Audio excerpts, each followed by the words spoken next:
Bueno, Fenomenal. buenos días. Quiero agradecer a la organización, sobre todo a Roma y a la Universidad de La Laguna, que haya hecho esta mesa. Como han dicho ya mis antecesores, siempre es bueno reflexionar, compartir y conocer realidades desde muchos puntos de vista. Yo pido casi disculpas porque algunas imágenes puedan o no impactar un poco. Tengo además el permiso de las personas que están puestas en estas diapositivas, pero creo que la realidad clínica se tiene que... Para, para saber cuando aprobamos cosas las consecuencias que luego se tiene. Entonces, la transexualidad, yo siempre digo que claro que existe, no sabemos dónde radica ni quién la puede presentar, no hay un gol estándar ni un marcador genético, hormonal o anatómico que nos diga quién va a ser una persona transexual o no. Y yo voy a usar en toda mi charla siempre el término transexual porque, como os comentaré ahora, lo trans es otra cosa desde nuestro punto de vista como responsables de la salud. Y por tanto los legisladores también tendrían que tener esa responsabilidad de habernos llamado, no a mí, no soy nadie, pero por lo menos a los profesionales de la salud, igual que deberían, y espero que hayan llamado a los juristas, a los pedagogos, a los trabajadores sociales, a los antropólogos y sociólogos, y me temo que la ley ha sido redactada por un grupo reducido de personas con una gran carga de sufrimiento y de activismo y de seriedad, por supuesto, pero que le faltan muchas perspectivas para profundizar. Entonces, no quiero que se confunda, los términos que la ley maneja son claramente vagos, confusos, no sé si voluntariamente, pero desde luego no centran el tema de la responsabilidad desde el punto de vista de la salud y de la manipulación del cuerpo. Y quiero también, por supuesto, a avisar o a alertar de que soy una persona radicalmente al lado de las personas transexuales desde hace más de 22 años y compartiendo todas sus vivencias, sus sufrimientos, sus disconfortes, su disforia, su dolor y también su orgullo. Pero quiero que se sepa el proceso en sí desde dentro y no solo de esta confusión terminológica en la que, como ha dicho, creo que Debbie o Miranda, los estereotipos están aumentando y es todavía mucho más peligroso obligarnos a tratar en función de estereotipos que cada día se crea y se cría uno nuevo. Entonces, solo recordar que mi enfoque está claramente limitado al mundo de la sanidad, de la salud y del cuidado del cuerpo y hago una trayectoria durante años de lo que estamos viendo y presenciando y aunque está cambiando el perfil de la persona que demanda atención ahora, llegaré al final a ello, quiero también adelantar que hemos visto en España, centralizados en las unidades, más de 10.000 personas que tienen o manifiestan un disconfort en su identidad de sexo, género o de ambas cosas que no me da mucho tiempo a profundizar hoy, algunos matices ya los habéis dado anteriormente. Se han visto más de 10.000 personas centralizadas y en nuestra unidad en Andalucía, que fue la primera y que luego colaboramos para que se generaran las demás en España, hemos atendido más de 3.000 personas. Está cambiando el perfil de la demanda, pero de estas 3.000 personas se han operado de diversas cirugías genitales y no genitales, más de 700 personas, pero es que tenemos más de 500 en lista de espera actual, con listas de espera superior a 5 años. Extraña mucho, la ley no habla nada, los activistas y el transactivismo no mencionan nada la preocupación por las listas de espera, por la dotación de recursos, por la economía y la utilización de estos recursos, y a nosotros nos llama mucho la atención estos silencios desde el punto de vista de los pasos a seguir, y sin embargo se gastan muchos folios en las sanciones que se pueden imponer si algún médico, psicólogo o psiquiatra detrás de una mesa le sugiere a alguna de las personas que su tratamiento más adecuado no va a ser el tratamiento hormonal cruzado o la cirugía, porque entraríamos en una actitud negligente. Dicho esto, también quiero resaltar antes de pasar las diapositivas que la redacción del texto no parece que esté hecha desde la búsqueda de caminos comunes de actuación, sino que parece que está hecha desde el resentimiento y no desde la empatía que se necesita con las personas transexuales. Y quiero también matizar que estas personas transexuales son muy olvidadas en la ley con la marabunta y la playa de definiciones a género, género fluido, persona trans en abstracto y en como paraguas, que como luego comentaré, al sanitario y al médico no nos favorece nada no tener una definición clara del caso a tratar para no hacerle daño. Dicho esto, lo he ido mencionando un poco, pero lo importante para nosotros es definir lo trans en salud y lo trans en sociedad. Ya os digo que a mí no me gusta el término trans porque yo creo que lo trans no debe tratarse, debe respetarse, pero no tratarse. Y la transexualidad, cuando hace falta, por supuesto, se debe tratar. Nos importa mucho definir el caso. Voy a resaltar un poquito las historias de las unidades tan denostadas ahora y que somos las únicas que hemos estado desde hace más de 20 años al lado de estas personas, cuando otra gente no se movía por sus preocupaciones. La impregnación de la ideología queer, el daño que creemos que está haciendo desde luego al punto de vista de la salud. Los cambios legislativos que ya existían en otras comunidades autónomas y que esta ley actual lo único que hace es respaldarla, pero con mucha más acortamiento de plazos, con mucha más impulsividad y sin ningún respaldo de garantía de calidad clínica o jurídica. Y decir que la sociedad actualmente hay una demanda creciente de lo trans como si fuera un divertimento y sobre todo, como han dicho ya anteriormente, en mujeres jóvenes menores de edad.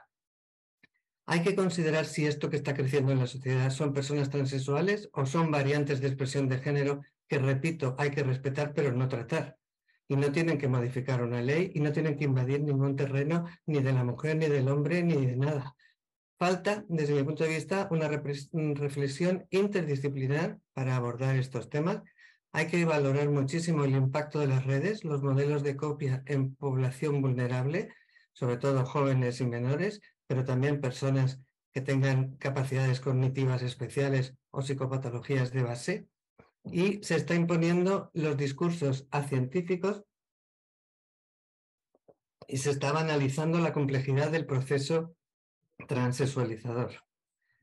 Porque hay que saber la definición de lo que hablamos. Una persona transexual es aquella que manifiesta un deseo de vivir como del otro sexo, acompañado en general por modificaciones corporales mediante métodos hormonales o quirúrgicos, para hacerlo más congruente con el sexo identitario. Se requiere, según lo que utilicemos, si el CIE o el DSM, que ya sabemos que se ha sacado de la clasificación de enfermedades mentales, que está muy bien, que la mayoría de las personas transexuales no tienen una enfermedad mental, sino un sufrimiento por la vivencia que perciben, eso ya lo sabemos y estamos a favor de que se desclasifique, pero tiene que estar en algún sitio para que yo pueda seguir un protocolo serio y evalúe con calidad mi tratamiento.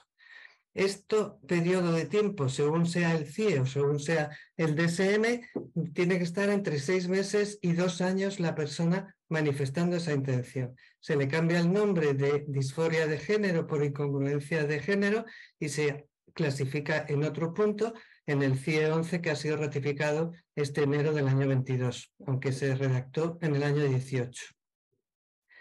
¿Qué pasa con las unidades? Pues que hasta que empezaron a salir las leyes autonómicas a la altura del año 2015-2016, lo que actuábamos y lo que trabajábamos, las listas de espera que generábamos y los tratamientos que poníamos, estábamos sometidos a consensos internacionales, éramos evaluados periódicamente, la atención era multidisciplinar por miembros del equipo, como mencionaré luego, psicólogos, psiquiatras, endocrinólogos pediátricos, endocrinólogos de adultos, cirujanos plásticos, ginecólogos, reumatólogos, etcétera, y teníamos un respaldo institucional en casi todas las comunidades autónomas cuando empezamos a trabajar.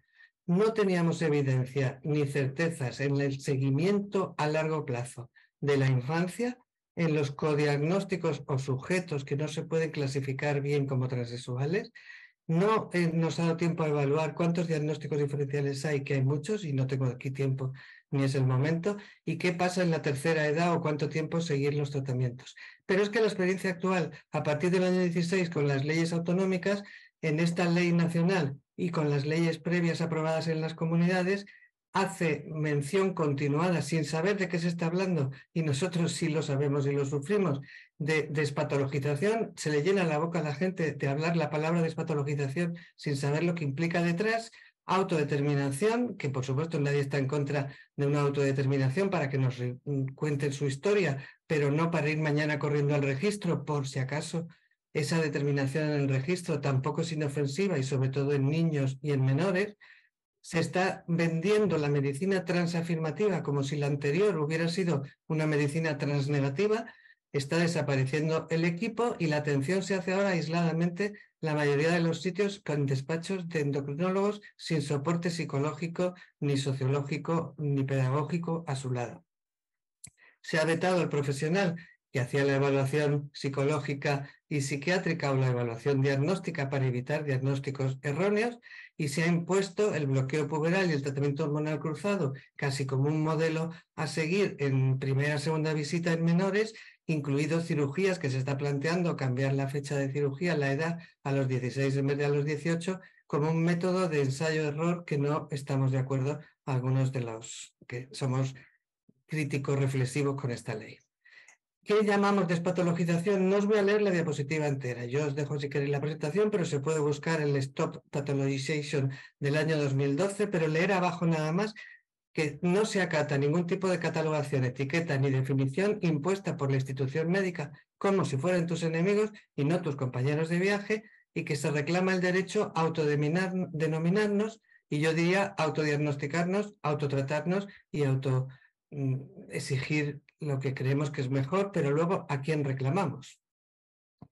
Porque la ley abarca que trans, y por tanto a toda persona que yo tendría que tratar en la consulta, por supuesto con financiación pública. Yo trabajo solo en la sanidad pública y siempre se ha trabajado así en todo lo que yo os estoy contando. La sanidad privada para esto es otra guerra, otro mundo, otro lobby que no tengo tiempo de tocar hoy. Pero lo trans en las leyes es todas las formas de expresión de la identidad de género con subcategorías, como los transexuales, que lo meten en subcategoría, transgéneros, travestis, variantes de género, queer o personas de género diferenciado o que definan su género como otro. Esto no debe ser tratado en las consultas médicas de esta manera tan confusa y tan global, porque va a haber después mucha desistencia, mucho arrepentimiento y mucho error. Porque sabéis que existen los cisgéneros, los genderfuckers, los genderqueer, los agéneros, los dandyqueer, ladyboys, tomboys, sissy-girls, todos los tipos de expresiones con grupos tan provocadores como Acera del Frente, Sarsa tras Maricabollo, Maricabolleras Precarias, Plataforma de Investigación de Género y Postpornografía, palabra fundamental metida aquí no sé por qué, la Red por el Descontrol Sexual, los activistas trans e intersexos, que tampoco sabe la gente definir lo que es un intersexo, ni siquiera en la ley se contempla y se define bien, lo siento, pero son términos muy serios para frivolizar con ellos. Por ejemplo, os comentaré que no se ha creado redes nacionales para trabajar de forma disciplinar con los intersexos, pero bueno, no es el tema ese. Este sería la historia de las unidades en España, cómo se organizaron. Ya en el año 12 publicamos nuestros datos y nuestros resultados, pero es que en el año 19 los hemos vuelto a actualizar. Las comunidades que tienen el cartel son las que tienen unidades propias. Las que están sin cartel son aquellas que derivan casos a las comunidades más cercanas, y la mayoría de ellas, y quiero que se sepa, no hacen cirugías genitoplásticas, y por tanto las personas emigran a la unidad de Andalucía o a la de Madrid o a la catalana o a la del País Vasco sobre todo. ¿Qué hay que decirle a las personas que llegan? Pues que todo no es bonito, todo no son Misses Españas bien operadas y muy orgullosas. Hay gente con malos resultados, hay gente con mucha heterogeneidad y hay gente que aunque estéticamente esté bien, funcionalmente no queda muy satisfecha. Pero esto hay que explicarlo con tiempo, que es lo que esta ley ya no da. Ya no da tiempo para estudiar el caso y seguirlo con tranquilidad. ¿Qué pasa en los chicos? Pues mucho más complicado, porque la mastectomía parece muy bonita siempre. Algunas dejan cicatrices muy visibles, pero es que las genitoplastias no son funcionantes y son muy poco estéticamente logradas. ¿Qué podéis decirme? Pues que todo el mundo no quiere operarse, ya lo sabemos, no es obligatorio, pero quien empieza los pasos tiene que saber hasta dónde se puede llegar. Esta sería la demanda de menores, tema fundamental, como ha ido subiendo a partir del año 8 y 10, pero igual que ha subido en Holanda o en Inglaterra. Hemos subido muchísimo la demanda de menores y sobre todo el grupo de chicas, como ya se ha dicho aquí, mujeres biológicas. ¿Y qué hay que estudiar en este grupo de edad para no cometer errores? Pues hay que ver los factores genéticos, anatómicos, si tienen historia de estrés y traumas, relaciones con sus padres o sus iguales, imitación, modelos de imitación en las redes fundamentales ahora mismo, la construcción de la identidad, pero no solo de la sexual o de género, sino de cualquier identidad, la política, la religiosa, etcétera.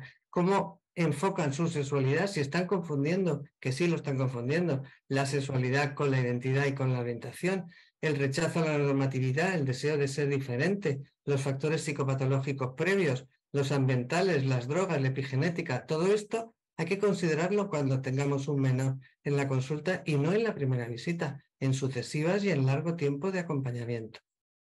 Porque la misma Holanda, el año 16-18, sigue ratificando, pero ahora también, que tiene que haber una fase de evaluación diagnóstica sin intervención médica antes de decidir un bloqueo puberal, que aunque lo considera completamente reversible, ya sabemos todos los profesionales que no es así, y luego pasar a cirugías a partir y tratamientos hormonales cruzados entre los 16, 18 y más años adelante.